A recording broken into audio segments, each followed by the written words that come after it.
மேலே பனித்துளி ஊற பாலனாய் நின்ற புனித நீரருளோடு பழனிமலை உச்சியில் ஒளிச்சுடர் பிறக்க பார்வை மட்டுமே போதும் மனசு ஓயாத நிம்மதி வரும்.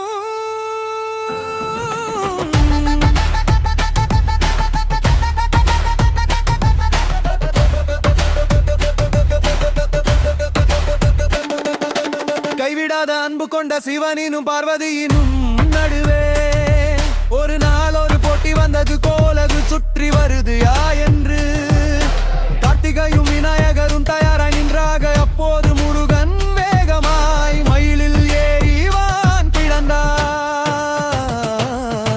முன்னேறி உலகை சுற்றி விசை கொண்டு வந்தவனுக்கே வீட்டில் அமைதியாய் அமர்ந்த விநாயகர் தான் வெற்றி சின்னமானான். இழந்த உன்னை சுற்றினாலே உலகெல்லாம் சுத்தி விட்டேன் என்று சொன்னான் மாமனிதன். அச்சமய மனம் நொந்த குழந்தை முருகனே பாசம் என்பது பொட்டியை மிஞ்சுமா என்று கேட்டு மலை நோக்கி நடந்தார். பழனிமலையிலே தண்டாயுடப்பனே பாசம் விட்ட பிள்ளை நீயே சரவண பவா.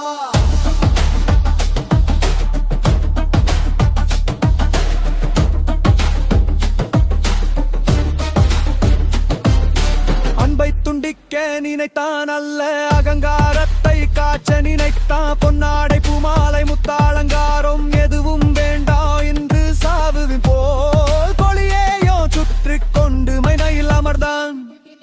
எழிலிரும் நெவேலையும் போர் நெறி நினைவையும் விடுத்து விட்டு அவனிடம் இருந்த ஒரே பொரு தண்டம் மட்டும்.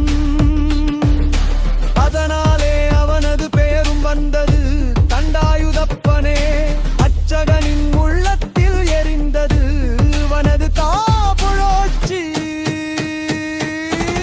கேட உலகுக்கு சொன்னா தான் இருக்க பயனில்லை அழுக்கமும் ஆசையும் கழிந்தால்தான் ஆன்மா உயர்வடையும் என்று பழனிமலையில் உயர்ந்து நின்ற ஒரே வரி தத்துவம்.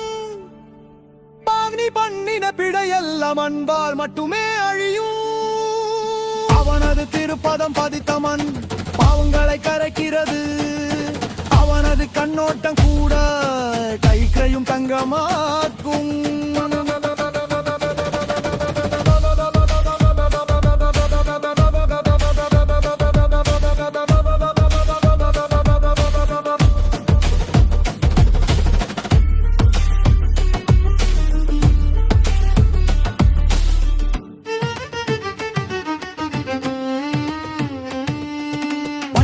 சித்தர்களே இந்த மலைக்கு வந்தார்கள்.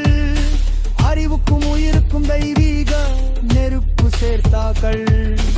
அவர்களது தபசாலே இந்த மலை சித்தர் மலையானது. அங்கே நின்ற மலை சிகரம் தெய்வத்தின் சன்னதியானது. அழுதவரை சிரிக்க வைத்தும் தொலைந்தவரை வழிகாட்டியும் பக்தர் மனசு தணிக்க பழனி ஆண்டவன் நின்றிருக்கான். சில்லறை ஆசைகளையும் பெரும்பட்ட கவலையையும் அவன் கையில் உள்ள தண்டம் சிதற செய்து போடும். பழனி மலையை கண்டவுடனே நஞ்சிரி நிம்மதி பொங்கும். அங்க சந்நிதி சேர்ந்தவுடன் ஏக்கம் எல்லாம் கரைந்திடும். வேலோடு திருவடி ஒரு பந்தம் எடுத்து துறவியாய் நின்றான். இருவடிவிலும் பொருள் ஒன்று அருள் அறிவு உருப்படியுமே.